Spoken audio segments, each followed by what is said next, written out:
मित्रांनो, स्वतःच्या हाताने बोर्ड वायरिंग करायची आहे पण शॉकची भीती वाटते. फॅन आणि लॅम्पचे कनेक्शन एकदम परफेक्ट आणि सुरक्षितपणे कसं करायचे, टेन्शन घेऊ नका. आजच्या व्हिडिओमध्ये मी तुम्हाला थेट प्रॅक्टिकल करून दाखवणार आहे.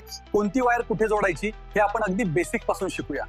तर चला मित्रांनो, आज काहीतरी नवीन शिकूया. स्वागत आहे तुमच्या चॅनलवर द ITI गुरु. व्हिडिओ शेवटपर्यंत नक्की बघा. चला सुरू करूया.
मित्रांनो, फॅन आणि लॅम्पची वायरिंग एकदम डोक्यात बसली ना, तरीही काही शंका किंवा प्रश्न असतील तर खाली कमेंट बॉक्समध्ये लगेच विचारा. असेच प्रॅक्टिकल आणि सोप्या भाषेतील इलेक्ट्रिकल व्हिडिओ पाहण्यासाठी आपल्या दी ITI गुरु चॅनलला आत्ताच सबस्क्राईब करा आणि व्हिडिओ लाईक करायला विसरू नका. इलेक्ट्रिकल काम करताना नेहमी स्वतःच्या सेफ्टीची काळजी घ्या. चला तर मग लवकरच भेटूया पुढच्या व्हिडिओमध्ये एका नवीन टॉपिक सोबत. धन्यवाद.